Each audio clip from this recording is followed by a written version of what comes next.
வணக்கம். ஊருக்கு உழைத்திடல் யோகம் என்ற மகாகவியின் சொல்லுக்கு ஏற்ப தன்னுடைய 100 கால வாழ்வில் மகத்தான பணிகளை செய்திருக்கிறார் கிருஷ்ணம்மாள் ஜெகநாதன். ஒரு சாதாரண பின்தங்கிய குடும்பத்தில் பிறந்து தந்தையில்லா பெண்ணாக இருந்து தாயின் அரவணைப்பில் வளர்ந்து பட்டியல் இன சமூகத்தின் முதல் பட்டதாரி பெண் என்னும் பெருமையை பெற்றவர் கிருஷ்ணம்மாள் ஜெகநாதன். இமய முதல் குமரி வரை இவர் கால் பதிக்காத இடமோ பங்கேற்காத போராட்டமோ இல்லை என்று சொல்லலாம். ஒடுக்கப்பட்ட மக்களுடைய வாழ்வுக்காக தன் வாழ்வினையர் ஜெகநாதனோடு இணைந்து தன்னுடைய முழு வாழ்வை அர்ப்பணித்தவர் கிருஷ்ணம்மாள் அவர்கள். இன்றும் வாழ்ந்து கொண்டிருக்கின்ற தன் கொள்கைகளுக்காக இன்றும் தொடர்ந்து போராடி கொண்டிருக்கின்ற கிருஷ்ணம்மாள் ஜெகநாதன் அவர்களின் வாழ்க்கை வரலாற்று நூலாகிய சுதந்திரத்தின் நிறம் நூலின் அறிமுக விழா கடந்த 12/7/2025 சனிக்கிழமை மாலை தஞ்சாவூர் ஜவுளிசெட்டி திரு அனைத்திந்திய வங்கி ஊழியர் சங்க கட்டிடத்தில் மக்கள் சிந்தனை பேரவையின் தஞ்சாவூர் நகர வாசகர் வட்டத்தின் சார்பில் மக்கள் சிந்தனை பேரவையின் மாநில துணைத் தலைவரும் தஞ்சை மாவட்ட ஒருங்கிணைப்பாளரும் ஆகிய பேராசிரியர் கோ விஜயராமலிங்கம் ஐயா, மக்கள் சிந்தனை பேரவையின் செயற்குழு உறுப்பினர் திரு க அன்பழகன் ஆகியோரின் முயற்சியால் நடைபெற்றது. நூல் அறிமுக விழாவிற்கு வந்திருந்தோரை மக்கள் சிந்தனை பேரவையின் பொதுக்குழு உறுப்பினர் திருமிகு வி சு ரா செம்பியன் அவர்கள் வரவேற்றார். விழாவின் நிறைவில் மக்கள் சிந்தனை பேரவையின் தஞ்சாவூர் நகர வாசகர் வட்ட பொறுப்பாளர் திருமிகு க ஆசைத்தம்பி அவர்கள் நன்றி கூறினார். நூல் அறிமுக விழாவின் போது திருமிகு ந சிவகுரு அவர்கள் சுதந்திரத்தின் நிறம் நூல் பற்றி நிகழ்த்திய அற்புத உரையினை கேட்க தங்களை அன்போடு அழைக்கின்றேன். வாருங்கள்.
நூல் அறிமுக நிகழ்வு தவறாமல் ஒவ்வொரு மாதமும் குறித்த நேரத்தில் துவக்கி குறித்த நேரத்தில் முடிப்பது என்கின்ற அந்த முடிவினை அதன் ஒரு பகுதியாக இன்று கிருஷ்ணமால் ஜெகநாதன் அவர்களுடைய நூற்றாண்டை ஒட்டி இத்தாலி நாட்டை சேர்ந்த லாரா கோப்பா அவர்கள் எழுதி தமிழில் B.R. மகாதேவன் என்கின்றவர் மொழிபெயர்ப்பு செய்திருக்கக்கூடிய சரித்திரத்தின் நிறம் என்கின்ற ஒரு வாழ்க்கை வரலாற்று புத்தகம். வரவேற்புரையாற்றிய B.S.R. செல்வியன் அவர்கள் சொன்னதை கூட அவர்களை நேரில் பார்த்தாலே நமக்கு ஒரு விதமான ஒரு புத்துணர்ச்சி ஏற்படுகிறது. அப்படியான ஒரு சந்தர்ப்பம் எனக்கு சென்ற வாரம் கிடைக்கும். நன்றியுரையாற்ற இருக்கக்கூடிய அருமை ஐயா ஆசித்தம்பி அவர்களே, எனக்கு எதிரில் வாசிக்க வேண்டும் என்கின்ற எண்ணத்தோடு இருக்கக்கூடியவர் தான். ஆனா வெவ்வேறு தளங்கள்ல வாசித்துக் கொண்டிருக்கக்கூடிய படைப்பாளிகள் இருக்கிறாங்க. சார் இருக்காங்க, கவிஞர் இருக்கிறாரு, அவர் மருத்துவ கவிஞர், எழுத்தாளர் இருக்காங்க, ஆய்வாளர்கள் இருக்கிறார்கள், தேசத்தில் போராட்டம் நடத்தி இருக்கக்கூடிய பல தியாகிகளை பற்றி தொடர்ச்சியாக எழுதி கொண்டிருக்கக்கூடிய பேராசிரியர் இருக்கிறார். பல்வேறு தளங்களில் பணியாற்றிக் கொண்டிருக்கக்கூடிய பல ஆளுநர்கள் இங்கே இருக்கிறார்கள். அவர்களுக்கு முன்னால் இந்த புத்தகத்தை பற்றி பேசுவது என்பது அவர்களுக்கு ஒரு ரிப்பிட்டிஷனாக ஒரு கூட இருக்கலாம். பல பேர் இந்த புத்தகத்தை படித்திருக்கு கூடும் தெரியாது. நான் இந்த புத்தகத்தை வர வச்சுதான் படித்தேன். ஒரு 6 நாள் நடுவில் சில வேலைகள் இருந்து 6 நாள் ஆயிடுச்சு. ஆனா அந்த புத்தகம் நமக்கு கடத்துகின்ற செய்திகள் பல விஷயங்கள் இருக்கு. நூற்றாண்டு காணக்கூடிய ஒருவர் இன்னும் வெளிச்சப்படாமலே இருக்கிறார். நம்பர் 1 ஒரு பெரிய வெளிச்சம் இல்லை. அந்த வெளிச்சத்தை உருவாக்க வேண்டியவர்கள் நான் அதை அப்படித்தான் பார்க்கிறேன். எப்படி காந்திக்கு ஒரு வேற்று நாட்டுக்காரர் தான் இந்தியாவில் இருக்கக்கூடிய மக்களுக்கு காந்தியை திரைப்படமாக எடுத்து சொன்னாலும் ஒரு ரிச்சர்ட் அட்டன்பரோவ் இருந்தார் காந்திக்கு. கிருஷ்ணமால் ஜெகநாதனுக்கு இத்தாலி நாட்டிலிருந்து ஒருவர் நேர்காணல் எடுத்து அதை செய்ய வேண்டிய நிலைதான் இன்றும் இருக்கிறது. இந்தியர்கள் பொதுவாக இன்னும் சொல்ல போனா நம்ம உள்நாட்டில் இருக்கக்கூடியவர்களை அவ்வப்போது மதிக்க வேண்டும், பாராட்ட வேண்டும். அவர்களிடத்தில் இருக்கக்கூடிய நற்குணங்களை நாம் நமதாக்கிக் கொள்ள வேண்டும். இது போன்ற விஷயங்களில் நாம் ரொம்ப தவறு செய்கிறோமோ அப்படின்ற ஒரு பெரும் இயக்கம் தொடர்ச்சியாக இருந்து கொண்டே இருக்கு. கொண்டாட வேண்டியவர்களை நாம் கொண்டாடாமல் விடுவதனுடைய விளைவும் சோகங்களும் இன்றும் தொடர்ந்து கொண்டே இருக்கு. அதுல எல்லாருமே இருக்காங்க. காந்தி இருக்கிறார், நேரு இருக்கிறார், தந்தை பெரியார் இருக்கிறார், டாக்டர் அம்பேத்கர் இருக்கிறார். இப்படி கொண்டாடப்பட வேண்டியவர்கள் கொண்டாடப்படாமல் இருப்பதன் காரணமாக கொண்டாடக்கூடாதவர்கள் எல்லாம் ஒரு இடத்துல அமர வேண்டிய நிலை என்று உருவாகி இருக்கிறது என்கின்ற ஒரு புரிதலோடு நாம் இந்த புத்தகத்தை எழுத வேண்டிய அவசியமும் கட்டாயம் இருக்கிறது. இது 2 பேருடைய வாழ்க்கை தொகுப்பு. அவங்க நேர்காணல் எடுக்கிறாங்க, ஆனா இது கேள்வி பதில் டைப்ல இருக்காது. அவங்க நேர்காணல் எடுத்ததை தனக்கு தெரிந்த ஆங்கில மொழியில் மிகச் சரளமாக அதை எழுதியிருக்கிறார். அதை மிக அற்புதமாக நேரடியாக மகாதேவன் அவர்கள் மொழிபெயர்த்திருக்கிறார். அந்த மொழிபெயர்ப்பையும் அந்த எழுத்தையும் நாம் அவசியம் நிச்சயமாக பாராட்ட வேண்டும் என்று நான் கருதுகிறேன்.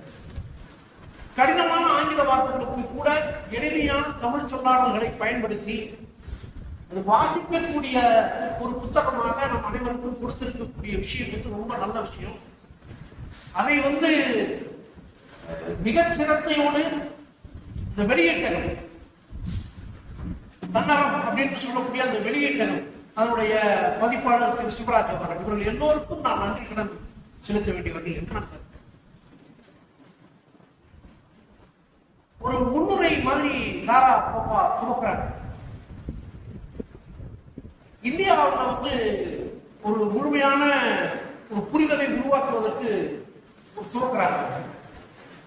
என்ன சொல்றாங்க, அமெரிக்காவில் இருக்கக்கூடிய சிலிகான் பள்ளத்தாக்கில் இருக்கக்கூடிய பல்லாயிரக்கணக்கான நிறுவனங்களில் ஒவ்வொரு உள்துறைகளுக்கும் ஃபேக்கல்டிஸ் டிபார்ட்மெண்ட்ஸ் எதுலையுமே இந்தியர்களோ தமிழர்களோ இல்லாத இடமே கிடையாது. அவ்வளவு பேர் இருக்காங்க.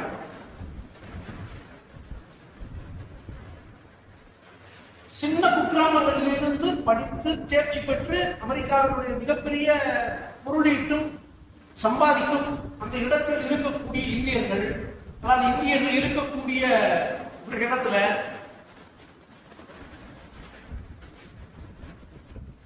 அதே மாதிரி அங்க இருக்கக்கூடிய விண்வெளி ஆராய்ச்சி நிறுவனம், அங்கே இருக்கக்கூடிய மருத்துவம் துறை சார்ந்த தொழில்கள், அது மருத்துவர்களாக இருக்கலாம், தேர்ச்சி பெற்ற செவிலியர்களாக இருக்கலாம், அல்லது நுண்ணுயிராக இருந்து அந்த நுண்ணுயிர் சம்பந்தமான விஷயங்களை கண்டுபிடிக்கக்கூடிய ஆராய்ச்சியாளர்களாக இருக்கலாம், புதிய மருத்துவ கண்டுபிடிப்புகளை சொல்லக்கூடியவர்களாக இருக்கலாம். இப்படி எல்லா இடங்களிலும் பரவி கிடக்கக்கூடிய இந்தியர்கள் அவங்க அப்படியே டக்குன்னு அப்படியே ஒரு குரலா மாத்துறாங்க. இப்படியெல்லாம் இருக்கக்கூடிய இப்படியெல்லாம் ஆளுமைகளை உருவாக்கி இருக்கக்கூடிய இந்தியாவில் இன்னும் மக்கள் பல இடங்களில் மின்சாரம் இல்லாமல் தவித்துக் கொண்டிருக்கிறார்கள். நல்ல சுகாதாரமான குடிநீர் இன்றி போர்ட்டபிள் வாட்டர்னு சொல்றோம்ல, பயன்படுத்தக்கூடிய தண்ணீர், அன்றாட தேவைகளுக்கு பயன்படுத்தக்கூடிய தண்ணீர் கூட கிடைக்காத கிராமப்புறம் இன்றும் இந்தியாவில் இருக்கிறது. அந்த தண்ணீரை சேகரிப்பதற்காக இன்னும் இந்தியாவில் இருக்கக்கூடிய 13% தாய்மார்கள் 4 கிலோமீட்டர் தினம் நடக்கிறார்கள் சராசரியாக தண்ணீர் எடுப்பது. இதுதான் அந்த இருவேறு இந்தியான்னு சொல்ல முடியும். நான் புத்தகத்தை தாண்டி எதையுமே சொல்லல, புத்தகத்தில் இருக்கக்கூடிய விஷயங்களை மட்டுமே நான் பேசுகிறேன். அப்படின்னு லாரா தோப்பா இந்தியாவை பற்றி ஒரு மதிப்பீடு செய்கிறார். அந்த மதிப்பீட்டிற்கு அவர் பல புள்ளி விவரங்களையும் இணைத்து சொல்லுகிறார். புள்ளி விவரம்னா ரொம்ப பர்ஃபெக்டான புள்ளி விவரம்ல அவர்கள் அவர்கள் இத்தாலியிலிருந்து மதுரைக்கு வரும் வரை, அப்புறம் மதுரையிலிருந்து அவர்கள் காந்தி கிராமம் போகும் வரை பயணித்த இடங்களை எல்லாம் பார்த்து அப்படியான ஒரு முன்னுரையை எழுதுகிறார். அதே மாதிரி இந்தியாவினுடைய கிராமப்புறங்கள் பற்றி அவருடைய பார்வையை நமக்கு சொல்லுகிறார். இந்தியாவினுடைய கிராமப்புறங்கள் ஒரு பக்கம் பழமையானதாக இருக்கிறது. எங்கு பார்த்தாலும் பயிர்கள், பச்சை பசேல் என்ற விஷயங்கள், வாய்க்கால்கள், தண்ணீர் ஓடு இருக்கிறது. ஆனாலும் நோஞ்சான்களான குழந்தைகள் இருக்கிறார்களே ஏன் அப்படின்னு ஒரு கேள்விக்குறியை நமக்கு முன்னாடி வைக்கிறார். இப்படியான பல கேள்விகளோடு தான் அவர்கள் இந்தியாவுக்குள் வருகிறார்கள். ஏன்னா இத்தாலியன் என்ற நாட்டை விட்டுவிட்டு அவர்கள் ஏன் இந்தியாவுக்கு வர வேண்டும்? நூலாசிரியர் அவர்களுக்கு அவர்கள் ஆந்த்ரோபாலஜி படிக்கிறாங்க. லாரா தோப்பா ஆந்த்ரோபாலஜி படிக்கும் பொழுது அவங்களுக்கு காந்தியன் தாட்ஸ் மேல ஒரு பெரிய ஈடுபாடு கிடைக்குது. அப்ப காந்திய சிந்தனைகளின் மீது அவர்களுக்கு ஒரு ஈர்ப்பு ஏற்படும் பொழுது இந்தியாவில் காந்தி செய்திருக்கக்கூடிய மாற்றங்கள், அது குறித்த விஷயங்களை அறிந்து கொள்வதற்காக அவர்கள் வரும் பொழுது வாழ்ந்து கொண்டிருக்கக்கூடிய சில காந்தியர்களை பார்க்க வேண்டும் என்று அவர்கள் நினைக்கும் பொழுது அவர்களுக்கு கிடைக்கக்கூடிய தொடர்பின் மூலமாக கிருஷ்ணமாலையும் ஜெகநாதனையும் சந்தித்து பேட்டி எடுத்து அவர்களோடு இருந்து பழகி பேசி அதை உள்வாங்கிக் கொள்ள வேண்டும் என்கின்ற எண்ணத்தில் தான் வருகிறார். லாரா தோப்பாவும் ரொம்ப பெரிய வயதானவர்களாம் கிடையாது, ஒரு இளம் வயது பெண்மணி தான். தன்னுடைய வேலையை உதறிவிட்டு இந்தியாவில் இப்படிப்பட்ட பணியை செய்ய வேண்டும் என்று சொன்னால் தன்னுடைய மாத ஊதியத்தை விட்டுவிட்டு குழந்தைகளையும் விட்டுவிட்டு ஒற்றை பெண்மணியாக இத்தாலியிலிருந்து பயணிக்கிறார். பொதுவா தத்துவங்களினுடைய செல்வாக்கு குறித்து நமக்கு ஏராளமான விஷயங்கள் தெரியும். அந்த தத்துவங்களினுடைய செல்வாக்கு இந்தியர்களை மட்டுமல்ல, இந்தியாவை தாண்டி வெளிநாட்டில் இருக்கக்கூடியவர்களை எல்லாம் கூட அதன்பால் ஈர்க்க வைத்திருக்கிறது என்கின்ற ஒரு தகவல். இந்த நூலினுடைய மிக முக்கியமான இன்னொரு அம்சம் இந்த நூலினுடைய எழுத்தில் இருக்கக்கூடிய அழகியல். ஒரு நூலுக்கு எப்பவுமே ஒரு அழகியல் தன்மை அவசியம் தேவைப்படும். அதுதான் ரீடபிலிட்டியை கொடுக்கும். வாசிப்பதற்கான அந்த உத்வேகத்தை கொடுத்து கொண்டே இருக்கும். ரீடபிலிட்டி இல்லைன்னா வந்து எவ்வளவு பெரிய விஷயமாக இருந்தால் கூட அது வந்து அதை மூடி வைக்கத்தான் வாசகனுக்கு தோன்றும். இதுல இருக்கு சொல்ல வேண்டிய விஷயத்தையும் மிக நயமாக மிகைப்படுத்தி சொல்லாமல், சுருக்கவும் சொல்லாமல், அதாவது எக்ஸாகரேட் பண்ணி சொல்லாம ரொம்ப சுருக்கமா, அதாவது ஐயா இது ஒண்ணுமே இல்லை அப்படின்னு சொல்லாம நிதானமாக தொடர்ச்சியாக ஜெகநாதன் அவர்களை பற்றியும் கிருஷ்ணம்மாள் அம்மாவை பற்றியும் ஒரு கண்டினியூட்டி ஆஃப்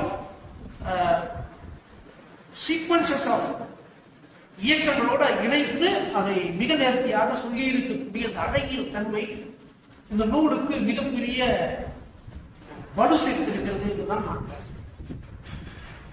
அதனாலதான் இந்த ரீடபிலிட்டி இல்லைன்னா அவங்களுக்கு வந்து பிடிக்காம போயிடும். ஐயோ என்னங்க இது இவ்வளவு பெரிய ஆளுமையை பற்றி எழுதினாலும் அது அப்புறம் பிடிக்காம போயிடும்ல, அதை வந்து ரொம்ப நேர்த்தியா செஞ்சிருக்காங்க. இதுல 2 பேருடையதும் இணைந்து இருக்கிறதுனால நான் வந்து குறிப்பாக நமக்கு கொடுத்திருக்கக்கூடிய கால அவகாசத்தில் கிருஷ்ணம்மாளை பற்றி வாழ்ந்து கொண்டிருக்கிறார்கள் நூற்றாண்டு. அவங்க வந்து ஒரு மிக பின்தங்கிய ஒரு பட்டியலின சமூகத்தில் திண்டுக்கல் மாவட்டம் ஐயர்கோட்டை என்கின்ற ஒரு கிராமத்தில் பிறந்தார். அவங்க அப்பாவுக்கு என்ன பழக்கம்னா, கவுண்டமணிக்கு எப்படி ஒரு படத்துல 6 மணிக்கு மேல கண்ணு தெரியாதோ, அவங்க அப்பாவுக்கு 6 மணிக்கு மேல எதுவுமே தெரியாது. அவர் முழுக்க அந்த காலத்திலேயே சாராயத்துக்கு அடிமையாகி விட்டார். அவருக்கு வந்து 6 குழந்தைகள். அவரு சாராயம் குடிப்பாரு, வீட்டுக்கு வருவாரு, அம்மாவோட தகராறு பண்ணுவாரு, அடிப்பாரு, உதப்பாரு. இதுதான் கிருஷ்ணம்மாள் தன்னுடைய வாழ்க்கையினுடைய துவக்கத்திலிருந்து தன் தந்தையை பார்த்த பிம்பம்.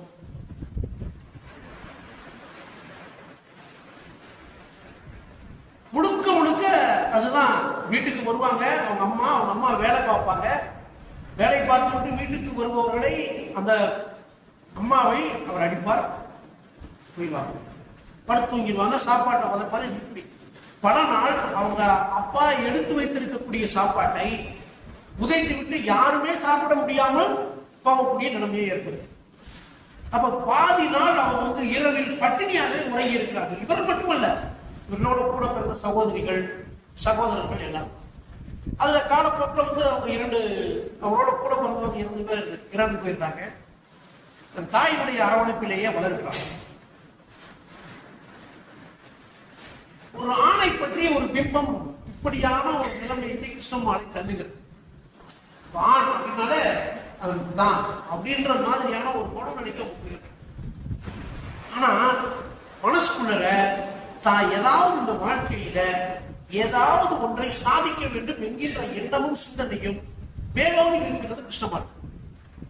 படிக்கிறாங்க 1ஆம் கிளாஸ்ல இருந்து. அவங்க என்ன 1ஆம் கிளாஸ்லாம் அப்படியே அப்போ வந்து பள்ளி, அதற்கு பிறகு உயர்நிலை பள்ளிக்காக அவங்க வேற ஒரு ஊருக்கு போக வேண்டிய தேவை இருக்கிறது. நடந்தே போகிறார், படிக்கிறார். அதுக்கப்புறம் கல்லூரியில போய் சேர்றாங்க. தமிழ்நாட்டினுடைய முதல் பட்டியலின பெண் பட்டதாரி கிருஷ்ணம்மாள் தான். நான் கூட எனக்கு ஒரு சின்ன டவுட் இருந்து பேராசிரியர்கிட்ட பேசிட்டு இருந்த போது வந்தது. பட் ஆனால் அது கிளியர் ஆயிடுச்சு. முதல் பட்டியலினத்திலிருந்து பட்டதாரியான பெண் கிருஷ்ணம்மாள் தான். கிருஷ்ணம்மாள் படித்து முடித்த பிறகு ஆசிரியர் பணிக்கு போறாங்க. அந்த காலத்துல வந்து மிக முக்கியமான பணி ஆசிரியர் பணியாக இருந்தது. பொழுதும் அது ஒரு முக்கியமான பணி. ஆசிரியர் பணிக்கு போறாங்க.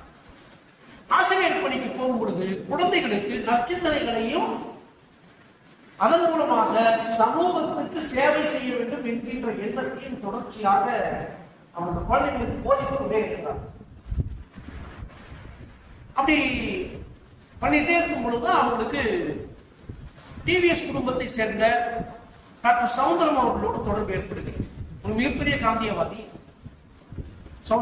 டாக்டர் சவுந்தரம் அவர்களோடு ஒரு தொடர்பு ஏற்படுகிறது. ஏன்னா இவங்க இருக்கிற பக்கத்து ஊருக்கு தான் டாக்டர் சவுந்தரம் வந்து ஒரு மிகப்பெரிய ஹாஸ்பிட்டல் நிறுவனாங்க. அவர்களை பற்றி இவர்களுக்கு தெரிகிறது. அதன் மூலமாக ஒரு தொடர்பு ஏற்படுகிறது, சந்திப்பு ஏற்படுகிறது. அவங்க போய் சந்திக்கிறாங்க டாக்டர் சவுந்தரம் இந்த சமூகத்தினுடைய மேன்மைக்காக செய்யக்கூடிய எல்லா விஷயங்களுக்கும் இவங்களுக்கு ரொம்ப ரொம்ப ஈர்ப்பாயிருக்கு. அப்படி ஈர்ப்பான உடனே அவங்க என்னன்னா, இனிமே நாம் இந்த வாழ்க்கையை ஒட்டுமொத்த சமூகத்திற்காக நம்மை நாமே அர்ப்பணிக்க வேண்டும் அப்படின்னு சொல்லி முடிவெடுக்கிறார். ஏதோ ஒரே நாள்ல எடுக்க முடியுங்களா? டாக்டர் சௌந்தரம் அவர்களை பழக்குகிறார்கள். அது குரூமிங் சொல்லுவாங்க. அது பழக்குவது. தனக்கு பின்னால் அந்த இயக்கத்தை எடுத்து செல்வதற்கு யாராவது ஒருவரை கண்டுபிடிக்கக்கூடியது. அது ஒரு தலைமைக்கு தேவையான பண்பு. அப்படி அவரை கண்டுபிடித்த நபர் தான் கிருஷ்ணமால். அவங்க முதல்ல கூட்டிட்டு போன இடம் ரொம்ப சொன்ன ஆச்சரியமா இருக்கும். தன்னுடைய குடும்ப வறுமைக்காக தன் உடலை விட்டு பிழைக்கின்ற விபச்சாரிகளிடத்தில் போய், நீங்க ஏமா இந்த மாதிரியான இழுத்தொழிலை செய்கிறீர்கள் என்கின்ற ஒரு உரையாடலை டாக்டர் சௌந்தரம் போக்குறாங்க. அதுல ஒரே ஒரு பெண்ணுகிட்ட மட்டும் டாக்டர் சௌந்தரம் பேசுறாங்க. அதுக்கப்புறம் அந்த பகுதியில் இருந்த பல பெண்களிடத்தில் டாக்டர் கிருஷ்ணமால் ஜெகநாதன் பேசுகிறார், உரையாடுகிறார். அவர் மனங்களை மாற்றுகிறார். அதாவது காலத்தின் கட்டாயம், தேவை, குடும்ப தேவை, பொருளாதார பிரச்சனைகள் இதெல்லாம் இருக்கு. ஆனா அதுக்கு இது தீர்வா அப்படின்னு கேட்கிறாங்க. அப்ப அந்த பெண்களிடத்தில் ஒரு பெரிய மனமாற்றத்தை இவர்கள் உருவாக்குகிறார்கள். அப்படி உருவாக்கி ஒரு 14 அல்லது 15 பெண்களை அந்த தொழிலில் இருந்து விலக்கி கிராமப்புற விவசாயத்திற்கும் மற்றைய ஏனைய சில வேலைகளுக்கும் இவர்கள் துவக்குகின்ற இயக்கத்திற்கும் பயன்படுத்திக் கொள்வது என்று டாக்டர் சௌந்தரமாலும் கிருஷ்ணமாலும் முடிவு பண்றாங்க. அதுல தனக்கு கிடைத்த அந்த வெற்றி, நாம் செய்த அணுகுமுறை, அந்த உரையாடல் அவர்கள் மனதில் ஒரு மிகப்பெரிய பாதிப்பை உருவாக்கி, நம்மளால ஒரு 14-15 பேரை கன்வின்ஸ் பண்ண முடியுது. இதுவும் பெண்களை இவங்க எடுத்தோடனே அவ்வளவு பெரிய ஊக்கத்தொகையா கொடுத்துட போறாங்க, இல்ல பணியாற்றக்கூடியவர்களுக்கு சம்பளமா கொடுத்துட போறாங்க இல்ல. ஆனால் சமூகத்தினுடைய சேவைக்காகவும் மேன்மைக்காகவும் காந்தி இயக்கத்தினோடு இணைந்து பணியாற்றுவதற்கு அந்த பெண்களை கொண்டுட்டு வராங்க. டாக்டர் சௌந்தரம் ரொம்ப ரொம்ப புத்திசாலித்தனமாக என்ன செய்கிறாங்க, கிருஷ்ணமால் என்னென்னலாம் படிக்க வேண்டும் என்று டாக்டர் சௌந்தரம் நினைக்கிறாங்களோ எல்லாத்தையும் டாக்டர் கிருஷ்ணமாலுடைய கேபிள் டெய்லி வச்சுக்கிடுவாங்க. அப்படி போகும்போது வரும்போதெல்லாம் ஒரு புக்கை வச்சுட்டு போயிட்டு படிக்கிறாங்க. காந்தியத்தின் மீது மிகப்பெரிய ஒரு ஈர்ப்பு ஏற்படுகிறது. பொதுவாகவே அந்த காலத்துல காந்தியம் என்கின்ற அந்த தத்துவத்தின் மீதான ஈர்ப்பு கொஞ்சம் அதிகமா இருந்ததுனால வருது. டாக்டர் சௌந்தரம் தன்னுடைய உரையாடல்களின் போது கூட கிருஷ்ணமாலிடம் அவர்கள் அனுபவித்த சிறை வாழ்க்கை குறித்து பேசுறாங்க. சிறை வாழ்க்கை என்றால் என்ன, இந்த சிறை வாழ்க்கையில் எத்தனை துன்ப துயரங்கள் இருக்கும், அதை எப்படி நாம் அதை ஏற்றுக்கொள்ள வேண்டும், அதற்கான மனப்பக்குவத்தை எப்படி நாம் உருவாக்கிக் கொள்ள வேண்டும் என்பதை பற்றியெல்லாம் டாக்டர் சௌந்தரம் பேசுறாங்க. அவங்க சொல்லக்கூடிய ஒரு சம்பவம் இந்த புத்தகத்துல பதிவாயிருக்கு. 32 பெண்கள் ஒரே செல்லுக்குள்ள அடைகிறாங்க. பல பேர் சிறைச்சாலையில் இருந்திருக்கிறாங்க. இங்க இருக்கக்கூடிய பலர் கூட சிறைச்சாலை அனுபவங்கள்லாம் இருக்கு. 32 பெண்கள் இப்ப இருக்கக்கூடிய சிறைச்சாலைகள்ல, அந்த காலத்துல இருந்த சிறைச்சாலை, ஆங்கில சிறைச்சாலைகள், 32 பெண்களும் ஒரே செல்லுக்குள்ள ஒரு 12க்கு 10, 10க்கு 10 அவ்வளவுதான் இருந்திருக்க முடியும். உங்களுக்கு தெரியும், அந்த காலத்துல ஒரு பெரிய பக்கெட் மாதிரி இருக்கும், அதுக்குள்ளதான் அவருடைய மலக்கழிவுகளை போக வேண்டும். அதை 3 நாளைக்கு ஒரு தடவை தான் சுத்தம் பண்ணுவாங்க. அது சுத்தம் செய்ய வேண்டிய வேலையும் அந்த செல்லுக்குள் இருக்கக்கூடிய 12 பேரோ 13 பேரோ 14 பேரோ யாராவது ஒருவர் மாற்றி மாற்றி செய்ய வேண்டும். அப்படி செய்யும் பொழுது இவர்கள் ஏதாவது தவறு செய்திருந்தாலோ அல்லது இவர்கள் மீது அந்த ஆங்கிலேய அதிகாரிக்கு, சிறை அதிகாரிக்கு வன்மம் இருந்தாலோ எடுத்து கொடுத்த டொப்பு போட்டு உடச்சு விட்டுருவாங்க. நீங்க கற்பனை பண்ணி பாருங்க. கற்பனையே பண்ண முடியாத அளவுக்கான துன்ப துயரங்களை இந்திய மக்கள் சுதந்திரத்திற்காக அடைந்திருக்கிறார்கள் என்கின்ற இது போன்ற கதைகளை டாக்டர் சௌந்தரம் கடத்துகிறார்கள். இதெல்லாம் ஒரு மிகப்பெரிய உத்வேகத்தை கிருஷ்ணமாலுக்கு உருவாக்கும். அப்ப நாம் என்ன பண்ண போறோம் அப்படின்ற அந்த கேள்வி திருப்பி திருப்பி அவங்க மனதுக்குள்ள எழுந்து கொண்டே இருக்கிறது. முற்றிலுமாக டாக்டர் சௌந்தரத்தோடு இணைந்து காந்திய வழியில் அறப்பழியில் போராடுவது, இயக்கங்கள் நடத்துவது, சத்தியாகிரகம் செய்வது, இப்படி பல்வேறு விஷயங்களை தொடர்ச்சியாக செய்வது என்று முடிவு செய்கிறார். ஒரு வயது வந்த பிறகு திருமணமாக வேண்டும், திருமணம் செய்து கொள்ள வேண்டும் என்கின்ற கட்டாயம் வருகிறது. இவங்களுக்கு தனியா போய் பார்த்து கல்யாணம் பண்ணி அதெல்லாம் அதுக்கான வாய்ப்பு ஸ்கோப்பும் இல்லை. டாக்டர் சௌந்தரமே இவங்களுக்கு பையன் பார்க்கறாங்க. அப்படி பார்த்தவங்க தான் ஐயா ஜெகநாதன். பல பேர் சொல்றாங்க, தயவு செஞ்சு அந்த ஆளை மட்டும் கெட்டிக்காத, தயவு செஞ்சு மூணு சொல்லிடாரு, உனக்கு குருநாதர் மாதிரி டாக்டர் சௌந்தரம் அவங்க சொன்னாங்கன்னு தயவு செஞ்சு கட்டிக்கிறாரு. ஏன்னு இவங்க கேட்கிறாங்க. காவி உடை உடுத்தாலும் சாமியார், காவி உடை உடுத்தாலும் சாமியார். உன்னை பத்தி எல்லாம் கண்டுக்கவே மாட்டாரு. மக்கள் போராட்டம் பண்ண விட்டுட்டு போயிடுவாரு. நீ அதோ பத்தி நிற்கதையா நிற்க வேண்டி இருக்கும், ஆனா பாத்துக்க. அவரும் அதே இயக்கத்தில் சக தோழராக இருந்து பணியாற்றுகிறார். இவங்களுக்கு ஒன்றும் புரியல, ஒன்றும் ஒரு இன்னரண்டா இருக்காங்க.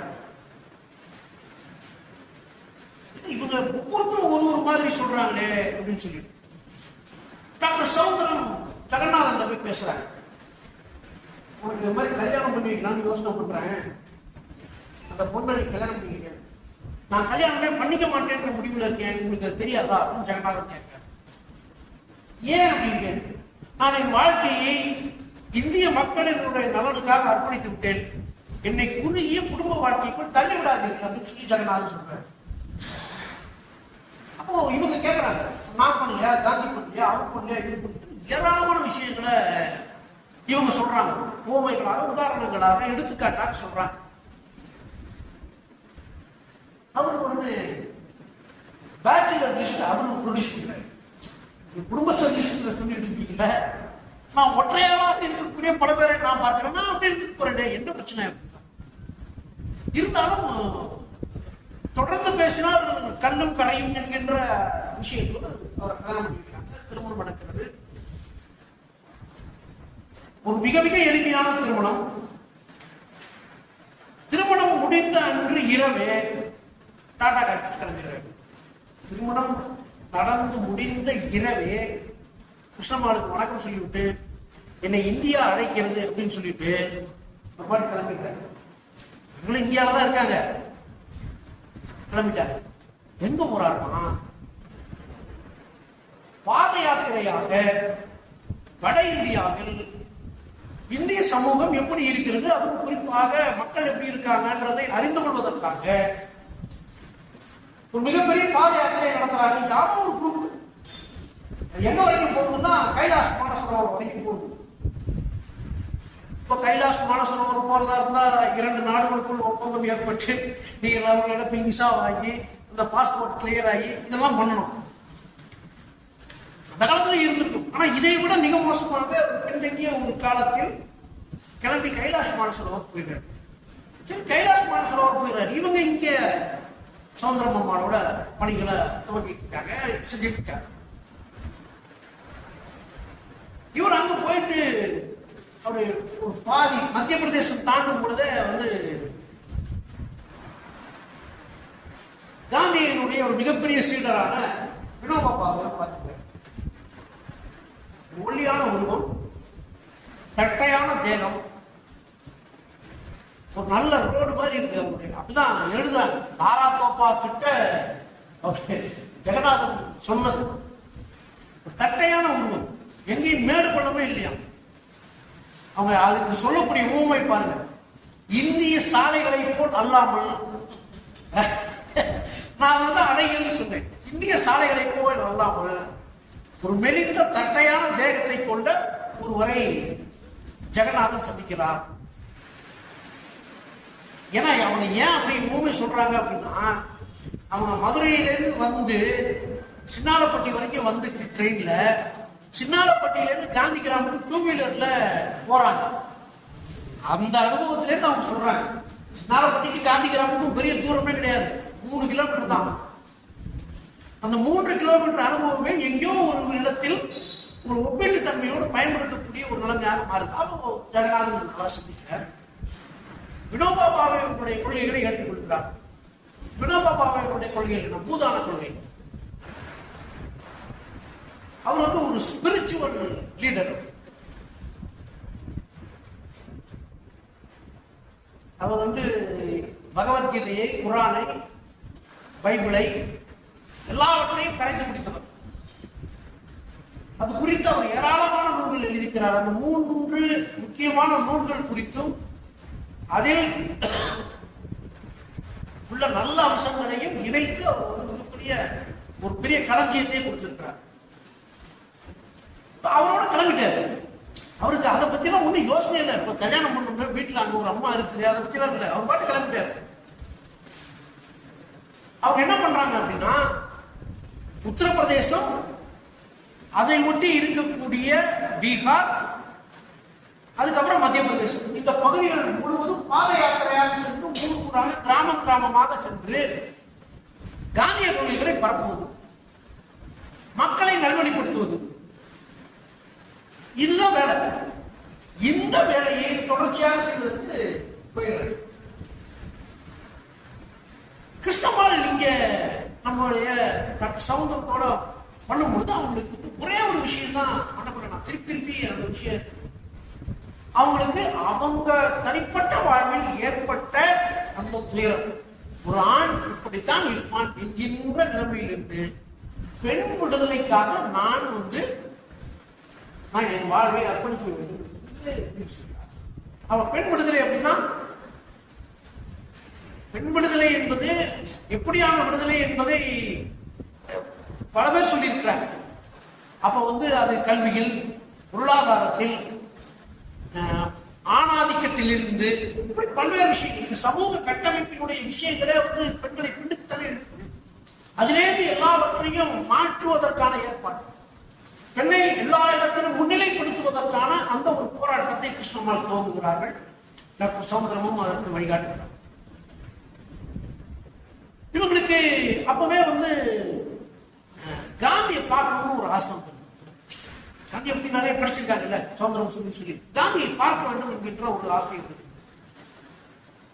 உங்களுக்கு பாருங்க, ஒரு பெருவாய்ப்பாக என்ன ஆகுது, காந்தி தமிழ்நாட்டுக்கு வருகிறார். தமிழ்நாட்டுக்கு வரும் பொழுது காந்தியோடு மருத்துவர்கள் கூட செல்வார். அப்படி அந்த மருத்துவ குழுவோடு பணியாற்றுவதற்கு தயாராக இருந்த ஒரு செவிலிய பெண் உடல் சுகமின்மை காரணமாக அவங்களால போக முடியல. அந்த இடத்துக்கு கிருஷ்ணம்மாளை அப்படியே டெபியூட் பண்றாங்க.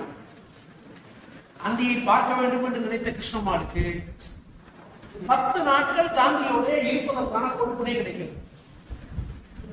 திண்டுக்கலுக்கு தான் வர்றாரு காந்தி. திண்டுக்கல்ல முதல்ல பொதுக்கூட்டம், அதுக்கப்புறம் பழனிக்கு போறாங்க. பழனியில அவரு தான் ஆன்மீகத்திலும் முக்கியமானவர். காந்தி பழனி முருகன் கோயில போய் மேல போய் முருகனை போய் பார்க்கறதுக்காக போறாங்க. பஜனை இதெல்லாம் நடக்குது. அதுல இவங்க தனியாக ஒரு பாட்டு பாடணும்னு நினைக்கிறாங்க. பாட்டு பாடுறாங்க. காந்தி கிட்ட எப்பவுமே ஒரு நல்ல விஷயம் உண்டு, படிச்சதுதான் சொல்லுது. நல்லவைகளை யார் செய்தாலும் உடனடியாக பாராட்டி விடுவார், தப்பா செஞ்சா உடனே சுட்டி காமித்து விடுவோம் விடுவார். இவங்க நல்லா பாடிக்கிறாங்க. ரொம்ப மகிழ்ச்சி. ஒரு பெரிய பாராட்டை காந்தி பழனி கோவிலே கிருஷ்ணம்மாள் கொடுத்துருக்காங்க. எழுதுறாங்க, எனக்கு இன்னைக்கு பத்மஸ்ரீ பட்டம்லாம் கொடுத்துருக்காங்க, எனக்கு உலக அளவுல எனக்கு ஜோன் ஆஃப் ஆர்க் பட்டம்லாம் கொடுத்துருக்காங்க. எனக்கு அந்த பட்டம்லாம் பெரிய பட்டமே இல்லை. நான் சிறு வயதில் என் இசை ஞானத்தை வைத்துக் கொண்டு நான் பழனி கோவிலில் காந்திக்கு முன்னால் பாடியதை காந்தி ஏற்றுக்கொண்டு மனதாக பாராட்டினார். எனக்கு அதை தவிர ஒரு பெரிய வாழ்க்கை எதுவுமே இல்லை அப்படின்னு சொல்லி முடிக்கிறார். அவங்க அப்படி பண்றாங்க. அதுக்கப்புறம் வந்து அவங்களுடைய ஒட்டுமொத்த சிந்தனையும் செயலும்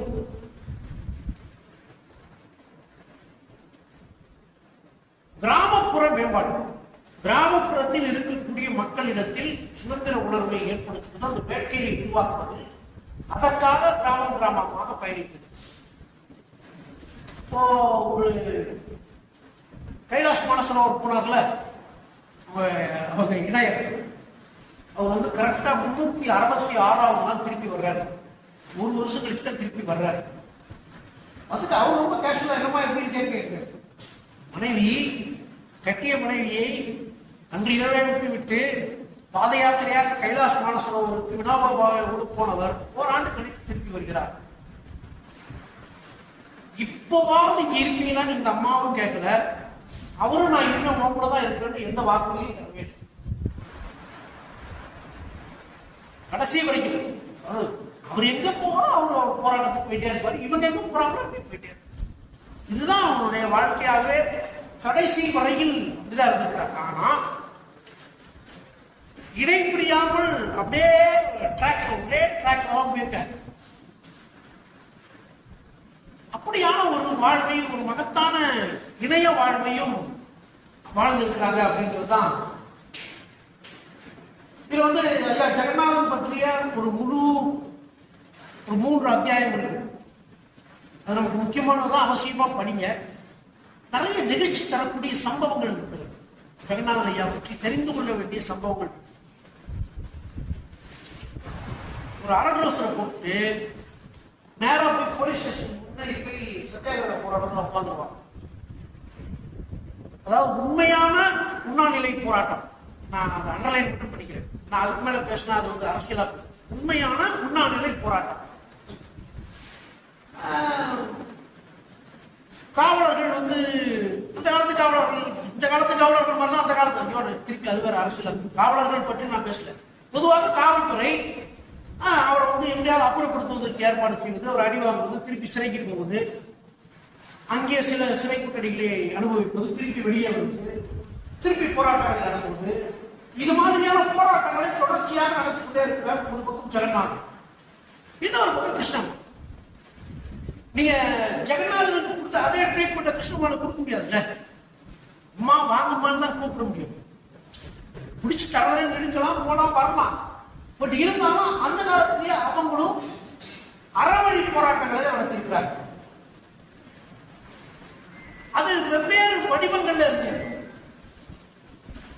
அப்ப அப்படியான போராட்டங்கள் நடத்தும் பொழுது அவங்க வந்து தமிழ்நாட்டில் வந்து இவர் போனவர் அங்கேருந்து திருப்பி வரும்போது தமிழ்நாட்டில் பூதோன இயக்கத்தை ஆரம்பிக்கணும்னு நம்ம ஜெகநாதன் ஐயா தீர்மானிக்க, நடுவில் வந்து டாக்டர் சௌந்தரம் அம்மாள் மறைந்து போயிருக்கிறாங்க. அவங்களால ஒன்றும் பெரிய அளவுக்கு கான்ட்ரிபியூட் பண்ண, இவங்க 2 பேர் தான் பெரிய வேலையை செய்திருக்கிறாங்க. அது எவ்வளவு பெரிய தாக்கத்தை இன்று வரையும் உருவாக்கி கொண்டிருக்கிறது என்று அன்று நாங்கள் நேர்காணல் நேரா போய் பார்க்க போன போது எங்களுக்கு தகவல் கிடைச்சது. நாங்க போய் பார்க்க போற அன்னைக்கு ஒரு 6 நாட்களுக்கு முன்பாக தன்னுடைய 100வது வயதை கடந்த கிருஷ்ணம்மாள் ஒரு காரின் மூலமாக, மகுடத்தின் மூலமாக காந்தி கிராமத்தில் இருந்து நாகை மாவட்டம் திருப்புவளைக்கு அருகில் இருக்கக்கூடிய ஒரு கிராமத்திற்கு வந்து 300 ஏக்கர் நிலத்தை தாழ்த்தப்பட்ட பிற்படுத்தப்பட்ட மக்களுக்கு பிரித்து கொடுத்து விட்டு அவர்களுக்கான நிலப்பட்டாவை வழங்கிவிட்டு அந்த டீம் மூலம் போயிருக்காங்க. அப்போ அந்த பணியை துவக்கியதை இன்று வரையில் செய்து கொண்டிருக்கிறார்கள். அவங்க என்ன சொன்னாங்கன்னா, நீ பேசிட்டே இருக்கும்போது இன்னும் நிறைய வேலை இருக்கு தம்பி, பேலன்ஸ் இருக்கு, அதை இன்னும் நான் செய்ய வேண்டும், அது உங்க மாவட்டத்தில் தான் வந்து பண்ணணும் அப்படின்னா தஞ்சாவூர்ல தான் வந்து இன்னும் பண்ண வேண்டியது இருக்கு அப்படின்னு சொல்லி சொன்னாங்க. கிருஷ்ணமாலனுடைய வாழ்க்கையில் மிக முக்கியமான ஒரு 3 போராட்டங்களை மட்டும் நான் சொல்லி அது குறித்து நம்முடைய பார்வையை இந்த சமூகத்திற்கு கடத்தி செல்ல வேண்டும் என்று நான் கருதுகிறேன். வெறும் காந்திய வழி என்று சொன்னால் அது ஏதோ காந்தி அவருடைய இசம்ஸ் அப்படின்றது மட்டும் இல்லை. காந்தியினுடைய பல்வேறு கொள்கை வடிவங்களை புது புது கோணங்களோடு அணுகியவர்கள் கிருஷ்ணமாலும் ஜெகநாதன். அத ஐயா ஜெகநாதன் கூட கொஞ்சம் அவங்களே சொல்றாங்க, ஒரு குறுகிய ஒரு நேரமா ஒரே ஒரு விஷயத்தை மட்டும்தான் இது பண்ணாங்க, நான் அப்படி பார்க்கல. உதாரணத்துக்கு கிராமப்புறங்களில்,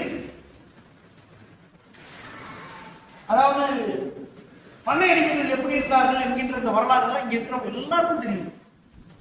ஒன்றுபட்ட தஞ்சை மாவட்டத்தினுடைய, அதுவும் குறிப்பாக கீழத்தஞ்சை என்று சொல்லக்கூடிய திருவாரூர், நாகை மாவட்டங்களில் பண்ணை அடிமைகள் எப்படி நடத்தப்பட்டார்கள், அந்த பண்ணை அடிமைகள் நடத்தப்பட்ட அவர்கள் மீது நடத்தப்பட்ட கொடுமைகள், தாக்குதல்கள், இதை பற்றி இன்னும் ஆய்வுகள் தொடர்ச்சியாக நடந்து கொண்டே இருக்கிறது. புத்தகங்களும் புனைவுகளும் புனைவுகளும் வந்து கொண்டே இருக்கு.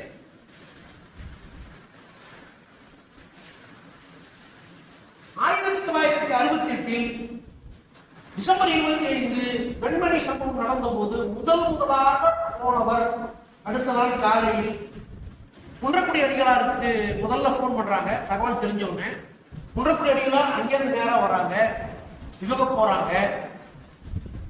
ஒரு பொது உடைமை இயக்கம் தவிர்த்து முதலில் அங்கே போனவர் கிருஷ்ணமலம், கிருஷ்ணமலம் மட்டும் தான் போறாங்க. குன்றக்குடி அடிகளார் நேரா. ஏன்னா அப்போ என்ன தகவல் வருதுன்னா, பொது உடைமை இயக்கத்துடைய தலைவர்கள் ஏதோ ஒரு அகில இந்திய மாநாட்டுக்காக கேரளாவுக்கு இருக்காங்க. அவங்க வர்ற நேரத்துக்கு முன்னாடி லோக்கல் தலைவர்கள் இருப்பாங்க, அவங்களோட இணைந்து இருப்பாங்க. உண்மையான அந்த எரிக்கப்பட்ட தொழிலாளர்களை அந்த கறிக்கட்டைகளாக பார்த்தவர்களில் முதலாமவர் கிருஷ்ணமாலும் டாக்டர் சௌத்திரி குன்றக்குடி அடிகளார். அதை நினைவுபடுத்தி அன்னைக்கு பேசும்போது கூட சொன்னாங்க. அதிலிருந்து அவர்களுக்கு இந்த பகுதியில் இருக்கக்கூடிய விவசாய தொழிலாளிகளுக்கு குறைந்தபட்ச கூலி கூட கிடைக்காமல் அவர்களுக்கு அவ்வளவு அடிமைப்பட்டு கிடந்திருக்காங்க. அது என்ன பிரச்சனை அப்படின்னு அவங்க ஆய்வு செய்யும் போது அவர்கள் எதை பற்றியும் உடைமை அவர்களுக்கு எதுவுமே உடைமை இல்லாமல் இருக்கு. அப்ப அவங்களுக்கு முதல்ல கிடைக்க வேண்டியது நிலம் என்கின்ற ஒரு உடைமையை கொடுத்தால் அவர்கள் ஓரளவுக்கு சுயசார்பாக தன்னிறைவாக இருப்பார்கள் என்று கருதுகிறார்.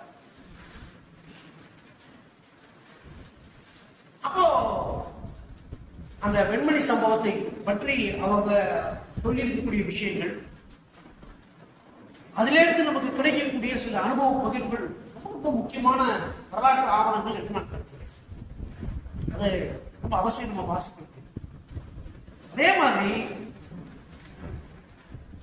இந்த காலத்தினுடைய அந்த பண்ணையார்களுடைய பட்டியலை எடுத்தால் ஊர் பேரும் அவங்களுடைய சாதி அடையாளங்களும் தான் இருக்கும். நான் அதுக்குள்ள போகல.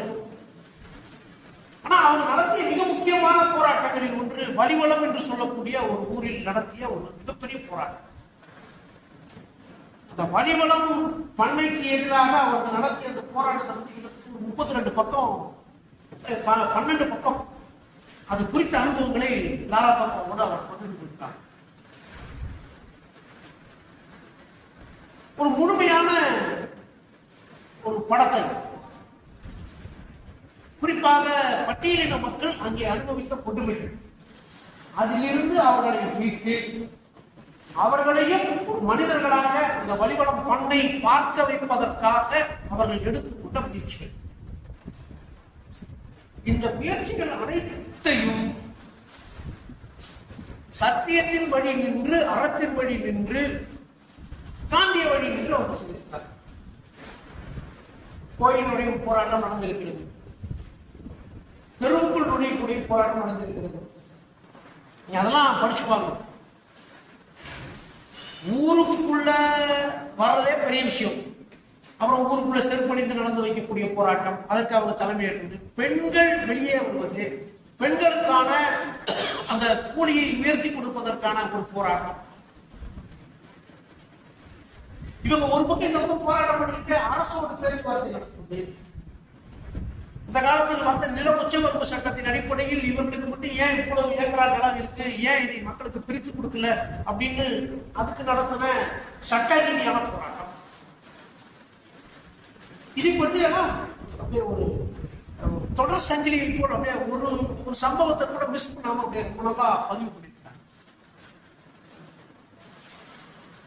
அடுத்ததாக அவங்க நடத்திய மிக முக்கியமான போராட்டம் அதே நாகப்பட்டினம் மாவட்டத்தினுடைய கடற்கரை கிராமங்களில் அவர்கள் நடத்திய இறால் பண்ணை எதிர்ப்பு போறாங்க. இறால் பண்ணைக்கும் காந்தியத்துக்கு என்னங்க சம்பந்தம் அப்படின்னு கேள்வி கேட்கலாம். அவங்களே கேட்க சொல்றாங்க, இறால் பண்ணைக்கும் காந்தியத்துக்கு என்ன சம்பந்தம்? அவங்க சொல்றாங்க, காலனி ஆதிக்கம் நம்மை அடிமைப்படுத்தி நம்மளை எக்ஸ்ப்ளாய்ட் பண்றதை விட முதலாளித்துவம் ரொம்ப மோசமா நம்மளை பண்ணும் அப்படின்னு அவங்க சொல்றாங்க.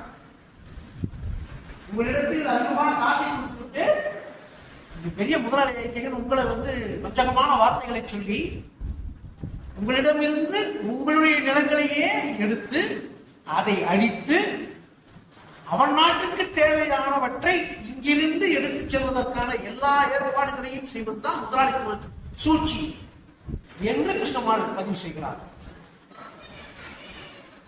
அப்ப இந்த இறால் பண்ணைகளுக்கு எதிராக நடந்த போராட்டம் காந்தியத்துக்கு அதுக்கும் சுற்றுச்சூழல் மிக முக்கியமான விஷயம் என்று காந்தியை 1930களிலே பேசுறாரு.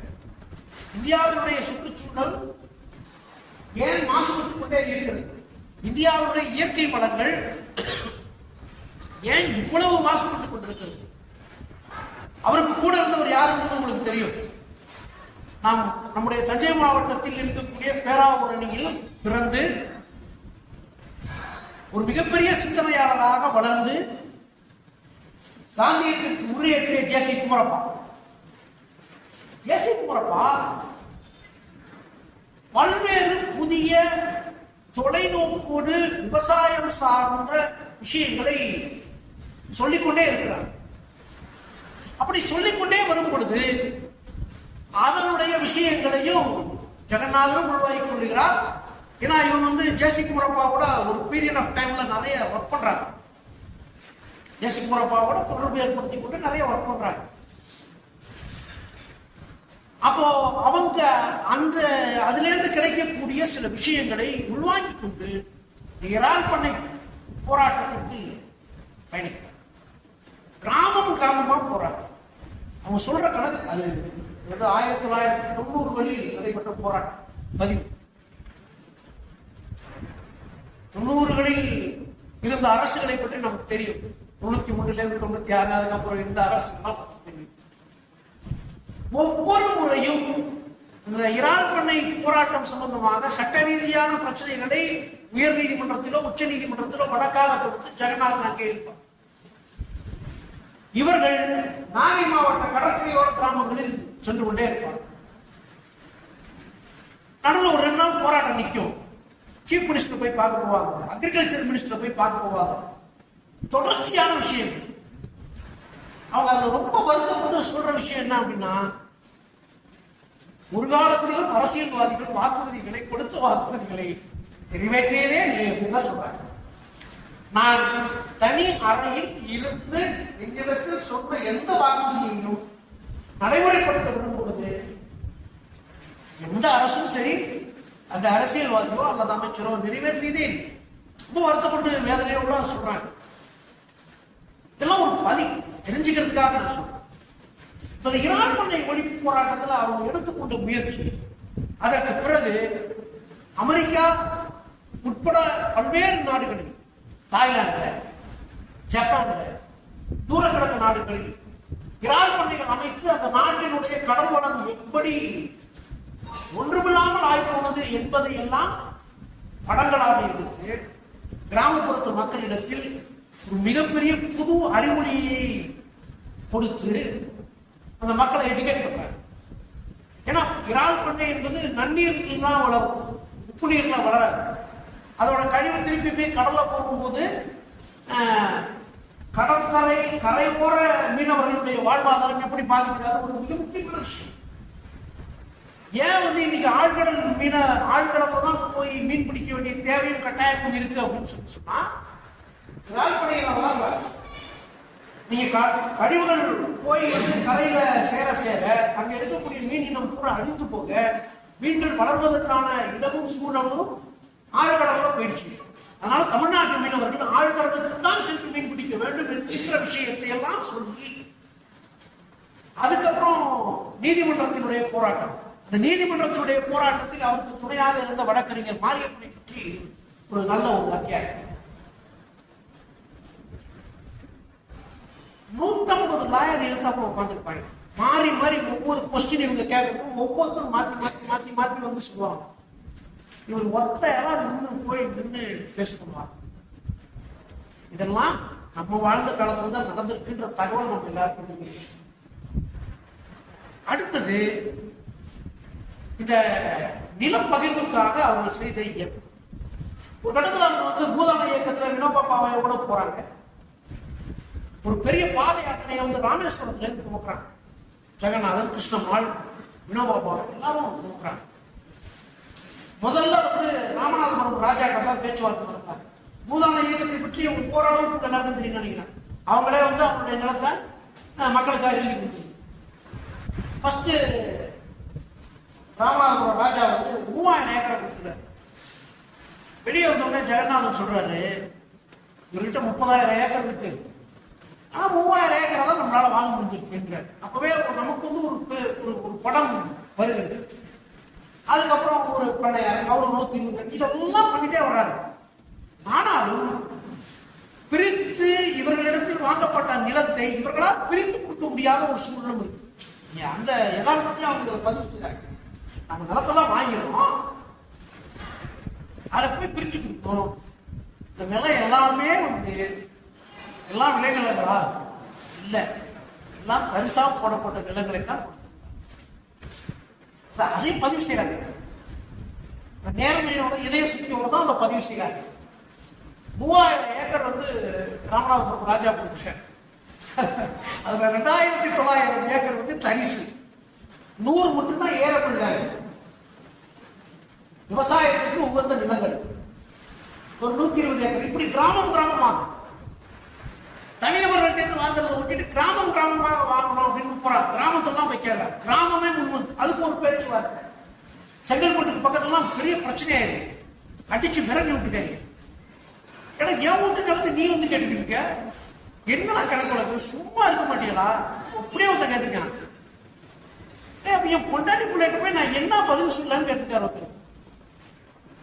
அந்த பொண்டாட்டி பிள்ளைகிட்ட போய் என்ன பதில் சொல்லணும்னு கேட்டவருடைய பொண்டாட்டி, அதான் அவங்க மனைவி இல்லத்தரசி, நேரடியா வந்து கிருஷ்ணன் பார்க்க, உனக்கு 1 ஏக்கர் நல்லா இருக்கா அப்படின்னு கேட்டிருக்காங்க. நீ எங்ககிட்ட இல்லையே, அதனாலதான் நீ இப்படி கேட்கறேன்னு. அதனாலதான் இப்படி கேட்கிறேன். என் பிள்ளைகளுக்கு என்னுடைய வாரிசுகளுக்கு நான் எதை கொடுப்பேன்? நீ மட்டும் வந்து நிலத்தை கொடு, பிரிச்சு கொடு, எங்ககிட்ட அவ்வளவு இருக்கு எவ்வளவு இருக்குது அப்படின்னு சொல்லியிருக்காங்க. அப்பவே இந்த அரசாங்கத்தை ஒண்ணும் இல்லாம ஆக்கி விட்டுருணும். என் நிலம் எவ்வளவு இருக்குன்னு இந்த அரசாங்கத்துக்கு எதுக்கு தெரியணும்னு கேட்டுருக்காங்க. நீங்க இதெல்லாம் புத்தகம் கொண்டு வருது, என்னுடைய சொத்து எவ்வளவு என்று ஏன் இந்த அரசுக்கு தெரிய வேண்டும் என்று ஒரு தம்பதியினர் கேட்டிருக்கிறார். இரவோடு இரவாக இவர்கள் வருவார்கள் என்று சொன்னால் ஊரை விட்டு காலி செய்து போய் விடுவார்கள்.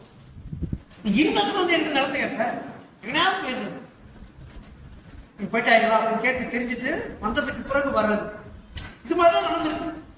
அப்ப பூதான இயக்கம் ஒரு பக்கம் வந்து நிறைய நிலங்களை கொடுக்க இவங்களே ஒரு அசஸ்மெண்ட்டுக்கு வராங்க. ஏன்னா இது இவங்களுக்கு நிலத்தை கொடுக்குறாங்க, ஆனா இது பிரிச்சு கொடுத்தா என்ன பயனுள்ள நிலமாக எப்படி இருக்கு? அப்போ இவங்களுக்கு அப்பதான் ஒரு யோசனை வருது, உண்மையிலேயே அது வந்து பயனுள்ள நிலங்களாக எங்கே இருக்கிறது என்று ஆராய்ந்து அதன் மூலமாக அதை எடுத்து அதை பகிர்ந்து கொடுப்பதுதான் நியாயமா இருக்க முடியும். அதுலயே வந்து அதுக்கப்புறம் தான் வந்து இவங்களுக்கு வந்து வினோபா பாவை கூட ஒரு டிஃபரன்ஸ் ஆஃப் ஒப்பீனியன் வருது. அவர் வந்து சமுதாய இயக்கம்னு போறாங்க, இவங்க அப்படியே அது வந்து யாராக இருந்தாலும் நில உடைமை என்பது இந்திய சமூகத்தில் இல்லாமல் இருப்பது பட்டியலின மக்கள் எடுத்துத்தான். அப்போ உழுபவனுக்கே நிலம் சொந்தம் என்கின்ற ஒரு கோஷத்தோடு தான் லாப்டின்ற அமைப்பு உருவாக்குறாங்க, லேண்ட் ஃபார் தி டில்லர்ஸ். அது குறித்து நமக்கு வந்து ஏராளமான விமர்சனங்கள் உண்டு. அதெல்லாம் ஒரு பக்கம் தனிநபர்களாக ஒவ்வொருவருக்கும் ஒரு விமர்சனம் புத்தகத்தில் இருக்கக்கூடிய சில விஷயங்களை உங்களுக்கு பகிர்ந்து கொள்ள வேண்டும் என்று பெண்களை அணிந்திருக்கிறார்கள். லாப்டி மூவ்மெண்ட் வந்து குறிப்பாக கீழத்தஞ்சை மாவட்டத்தில் தான் நிறைய ஏராளமான நிலங்களை பிரித்து கொடுப்பதற்கான அந்த பணிகளை செய்திருக்கிறார். பெண்களுக்கான கல்வி, பெண்களுக்கான சுய தொழில், இதையெல்லாம் தொடர்ச்சியாக கற்றுக் கொடுப்பதற்கான தொடர் இயக்கங்களை நடத்தி கொண்டே இருக்கிறார். இவங்க கண்டுபிடிச்ச முன்னாடி போய் இவங்க உரையாடல் நடத்திய அந்த மாற்றுத் தொழில் செய்து கொண்டிருந்தவர்களிடம் துவங்கி பல்வேறு தளங்களில் பணியாற்றிக் கொண்டிருந்த பெண்கள் இவர்களோட வர்றாங்க. இப்ப நடத்திய சட்ட போராட்டங்களும் தர்ணா போராட்டங்களும் இப்படியெல்லாம் பல விஷயங்களை தொடர்ச்சியாக நடத்திக்கிட்டே வர்றாங்க. அப்ப ஒண்ணு அது முக்கியமானது, நான் ஏற்கனவே சொன்னது மாதிரி அந்த கனிவள போராட்டம், இன்னொன்று இந்த இராப்பண எதிர்ப்பு போராட்டம், மூன்றாவதும் நாலாவதுமாக பத்தலகுண்டுல அவங்க ஊருக்கு பக்கத்திலே வந்து ஒரு பெரிய விஷயம், இந்த நிலப்பதிவு சம்பந்தமான விஷயம். கிட்டத்தட்ட இவர்களுடைய உயிர் மீது ஒரு மிகப்பெரிய ஆபத்து ஏற்பட்டது. அந்த ஆபத்தையும் மீறி நிலத்தை பதிந்து கொடுப்பதற்கான ஏற்பாட்டை செய்கிறாங்க. இது எல்லாம் பண்ணிட்டே இருக்கும்போது அவங்களுக்கு இன்னும் மனசுக்குள்ள வந்து நம்ம வந்து செய்ய வேண்டியது இது செய்யலையே, நம்ம இன்னும் செய்ய முடியாம தவித்துக் கொண்டிருக்கிறோமே என்கின்ற எண்ணம் தான் அவர்களிடத்தில் மேலோங்கி இருக்கு. அப்படி வரும் பொழுதுதான் வந்து அவங்க என்ன பண்றாங்க, சுதந்திரத்திற்கு பின் அவங்க ஒரு முடிவு போடுறாங்க. சுதந்திரத்திற்கு பின் காந்தி இயக்கங்கள் செய்ய தவறியவை அப்படின்றத ஒரு சிலர் பட்டியலிடுறாங்க. நீங்க வெறும் கல்விப்படை, கிராமப்புற தொழில் மேம்பாடு அப்படிங்கிற விஷயத்துல வேற ஏதோ சேவை அப்படி அதை மட்டுமே செய்தா அது எப்படி சரியா இருக்கும்னு அவங்க கேட்கறாங்க, கொஸ்டின் பண்றாங்க. காந்தியன் மூவ்மெண்ட்ஸே கொஸ்டின் பண்றாங்க. நீங்க இதை மட்டும் செஞ்சுட்டு மக்கள் எங்க ஒரு பக்கம் இருக்க, நீங்கள் வேற ஒரு பக்கம் இருக்க, இது ரெண்டையும் இணைக்க வேண்டிய பொறுப்பும் கட்டாயமும் இருக்க வேண்டிய அமைப்புகள் எதை பற்றியும் கவலைப்படாமல் இப்படி போறது நியாயமா என்கின்ற கேள்வி அவங்களுக்கு வருது. அதே அவங்க என்ன சொல்றாங்கன்னா, ரொம்ப வெறும் சேவை மையங்களாக மட்டும் தொடர்ச்சியாக செய்வதற்காக இந்த அமைப்புகளை காந்தி உருவாக்கவில்லை. நீங்கள் அப்படித்தான் இருப்பீர்கள் என்று சொன்னால் அது போன்ற சேவை மையங்களில் இருந்து இப்படியான சில விஷயங்களை சீர்குவதற்கான ஆள் நான் இல்லைங்கிறார். கிருஷ்ணமால் சொல்றாங்க, ஜெகநாதன் ஐயா ஒருபோதும் சொல்லவே அந்த கிளாரிட்டியை நம்ம வச்சுக்கணும். பேசிக்கலா இவங்க வந்து ஒரு அஜிடேட்டர். கிருஷ்ணமால் போராட வாழ்க்கையினுடைய ஒவ்வொரு கட்டத்திலும் போராடி போராடி போராடி போராடி தான் வந்திருக்கிறாங்க. அவரும் போராடி தான், அவர் வந்து ஒரு களப்போராளி. அவர் களப்போராளியாக இருந்து கொண்டு தான் கொண்ட கொள்கைகளின் மீது மிகப்பெரிய நம்பிக்கை, சிறு அவநம்பிக்கை கூட கிடையாது. ஆனா இவங்க பேசிக்கலா ஒரு அஜிடேட்டிங் மைண்ட் இருக்கிறதுனால கேள்வி கேட்கறாங்க, என்ன இப்படி எல்லாம் இருந்து போனா என்ன நியாயம் அப்படின்னு சொல்லி கேட்கிறாங்க. அது ஒரு மிக முக்கியமான விஷயம். லாப்டி இயக்கத்தை எடுத்துட்டு போகும்போது வந்து ஏராளமான எதிர்ப்புகளை சந்திக்கிறார். ஒரு காலத்திலும் கூட அவரையோ அல்லது அவர்கள் இயக்கத்தினரையோ பாதுகாக்க அந்த இயக்கத்தை தவிர்த்து வேறு யாருமே வரவில்லை என்பது ஒரு மிகப்பெரிய முரண். லாப்டி என்கிற அமைப்பு செய்யக்கூடிய அந்த நிலப்பகிர்வு குறித்த போராட்டங்கள் நடக்கும் பொழுது யாருமே அவங்களுடைய ஆதரவு வரல. அவங்க மட்டும்தான் போறாங்க, பெண்களை திரட்டுறாங்க, மக்களை திரட்டுறாங்க. அதுவே வந்து அவங்க ஒரு விஷயத்துல என்ன சொல்றாங்க அப்படின்னா, நான் செய்யறதை ஏன் யாருமே அங்கீகரிக்க மாட்டேங்கிறாங்கன்ற ஒரு கேள்வி அவங்க எழுப்புறாங்க. நான் ஒன்றும் தப்பா பண்ணலேன்னு கேட்கிறாங்க. நான் சட்டத்துக்கு புறம்பாக எதுவுமே செய்யவில்லை தான் கேட்கிறேன். அப்ப ஏன் வந்து எல்லாரும் புறக்கணிக்கிறாங்க அப்படின்றத கேட்கிறாங்க. இப்படி வந்து அந்த போராட்ட வாழ்க்கை இன்றும் தொடர்கிறது.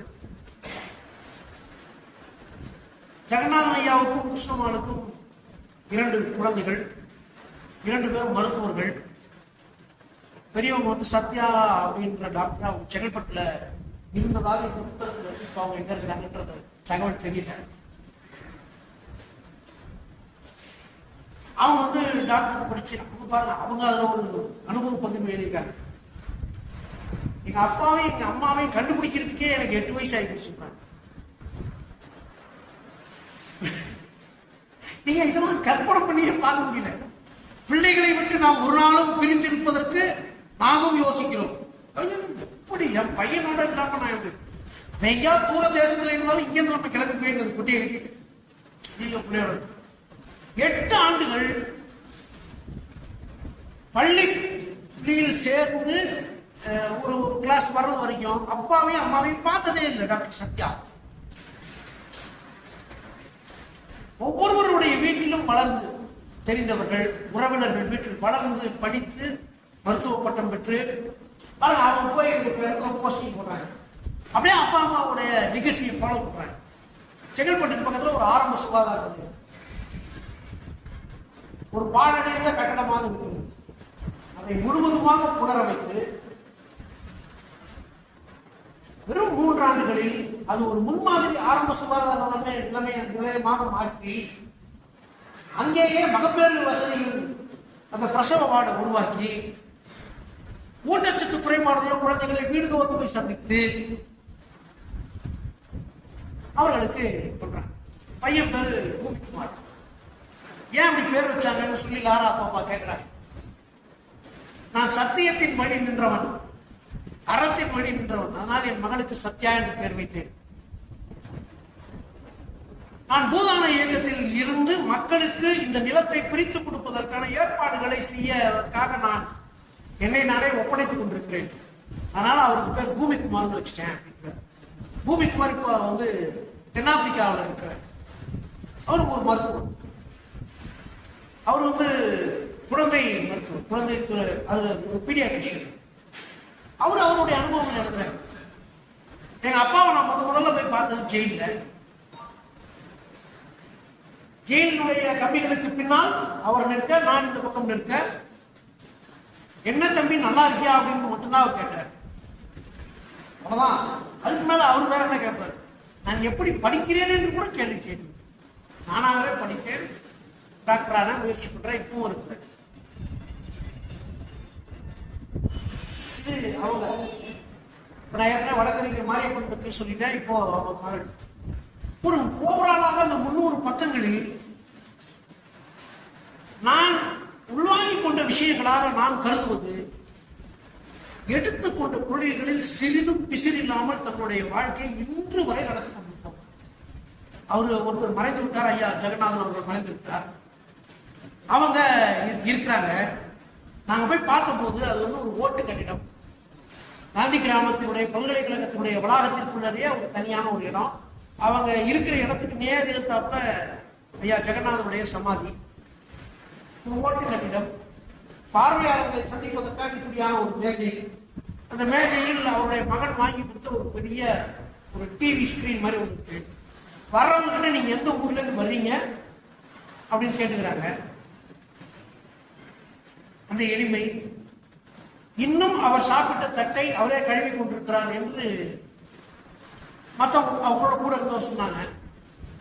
அவங்க அதுல என்னங்க இருக்கு பெருமையா அவங்க கிட்ட போய் சொல்றதுக்கு? நம்ம சாப்பிட்ட தட்டை நம்ம தானே கழுவணும் அப்படின்னு அவங்க சொல்றாங்க. ரொம்ப யதார்த்தமா சொல்றாங்க. அந்த புத்தகத்தினுடைய ஒட்டுமொத்த சாரணம் தான் சத்தியம் தவறாமல் நாங்கள் இந்த கொள்கையில இன்னைக்கு அதுல ஃபாலோவர்ஸ் இருக்காங்களா இல்லையா நாங்க ஏத்துக்கிட்டோம். அதுக்காக நாங்க என்னுடைய வாழ்க்கையை ஏற்படுத்திட்டோம். ஆனா அவன் கடைசியா முடிக்கும் பொழுது ஒரு 3 விஷயங்களை ஜெகநாதன் ஐயாவும் அவருடைய பேட்டியில தாராளமாக சொல்றாங்க. கிருஷ்ணமால் அதை ரொம்ப வலியுறுத்தி சொல்றாங்க. அது இப்பொழுதும் பொருந்தும் என்று நான் கருதுகிறேன். நிச்சயமாக பொருந்தும் என்று நான் கருதுகிறேன். முதல் விஷயம், இந்தியா என்கின்ற இந்த ஒட்டுமொத்த நாட்டில் ஒரு மிகப்பெரிய பிரிவினை உருவாகிவிட்டது. அந்த பிரிவினையை நாம் எப்படி மீண்டும் இணைப்பது என்பதுதான் நான் என் சமகாலத்தில் யோசித்துக் கொண்டிருக்கக்கூடிய மிக முக்கியமான தற்கால விஷயம் என்று கருதுகிறேன். கிருஷ்ணமால் அவங்க அதுக்கு உதாரணங்கள் சொல்றாங்க. 1947 இந்தியா சுதந்திரம் அடைந்த பொழுது காந்தி டெல்லியில் இல்லை, எங்க இருந்தாலும் நம்ம எல்லாருக்கும் தெரியும். இந்த பிரிவினை இன்னும் ஒட்டப்படவில்லை. அவங்க எழுதுறாங்க, இந்த கார்கில் சண்டை எதுக்கு போட்டாங்கன்னு கேட்கிறாங்க. இப்ப வரைக்கும் நமக்கு அது விடை தெரியலன்னு வைங்க. கார்கில் யுத்தம் என்று சொல்லப்படக்கூடிய யுத்தம் எதுக்கு சண்டை போட்டாங்க? அது இன்னும் பிரிவினையை உண்டாக்கிருச்சுல்ல. இந்த ஒற்றுமையை, இந்து முஸ்லிம் ஒற்றுமையை கட்டுவதற்கு தான் காந்தி மிகவும் மிகவும் மெனக்கட்டார். அவர் சுதந்திரம் கூட ரெண்டாவதா கிடைச்சிட்டு போட்டோம், அது ஒன்றும் அவசரம் இல்லைன்னாரு. ஆனா இந்து முஸ்லிம் ஒற்றுமையை தான் அவர் விரும்பினார். நானும் அதை மட்டுமே விரும்புகிறேன். அந்த ஒற்றுமை இல்லாவிட்டால் இந்தியா என்கின்ற இந்த உருவ அமைப்பு இப்படியே நீண்ட நாள் நீடிப்பது மிகப்பெரிய கேள்விக்குறியாகும் அப்படின்னு சொல்றாங்க. அது நிச்சயமாக இந்த காலகட்டம் பொருந்தும் என்று நான் அவங்க அதுக்காக சொல்லக்கூடிய உவமைகள், உதாரணங்கள் குறித்து இருவேறு கருத்துக்கள் நமக்கு இருக்கலாம். அவங்க என்ன சொல்றாங்க, உங்க நம்பிக்கையை உங்களோட, அவங்க நம்பிக்கையை அவங்க ஃபாலோ பண்ண போயிட்டோம், அவங்க கிட்டே அதே தான் சொல்றாங்க. உங்க நம்பிக்கை உங்களோட வச்சுக்க, அவங்க நம்பிக்கை நீங்க ஏன் குறை சொல்றீங்க? அதுக்காக போய் 1000 ஆண்டுகளுக்கு முன்பு கட்டப்பட்ட ஒரு மசூதியை இடிக்கலாமா? இது அவங்க கேள்வி. இடிக்கலாமா? இந்த நம்பிக்கையை பாழ்படுத்தக்கூடிய விஷயம் தானே. காந்தி இப்ப இருந்திருந்தா என்ன பண்ணுவாங்க? அவங்க பதில் சொல்றாங்க, காந்தி இருந்திருந்தால் நிச்சயமாக இப்படியான ஒரு கலவரத்தை 1992 டிசம்பர் 6க்கு முன்பால் நடக்க போகிறது என்று சொன்னால் காந்தி நிச்சயமாக அயோத்தியால தான் இருந்திருப்பாரு அப்படின்னு அவங்க சொல்றாங்க. இன்றும் கூட கேள்வி எழுகிறது, இன்றும் கூட அந்த தேவை எழுகிறது. இரண்டாவது, இந்தியாவை மிக அதிகமாக பீடித்திருக்கக்கூடிய ஒரு நோய் சாதி. இந்த சாதிய அப்படி படிக்கட்டுகள் இருக்குல்ல, நீங்க இதை எப்படி சொல்லி போக்குவீங்க அப்படின்னு கேட்கிறாங்க. அதுதான் உங்கள் அடையாளமா? அந்த அடையாளத்தை வைத்துத்தான் நீங்கள் பயணிக்க போகிறீர்களா? இந்தியா என்கின்ற நாடு இப்படித்தான் போகிறதா?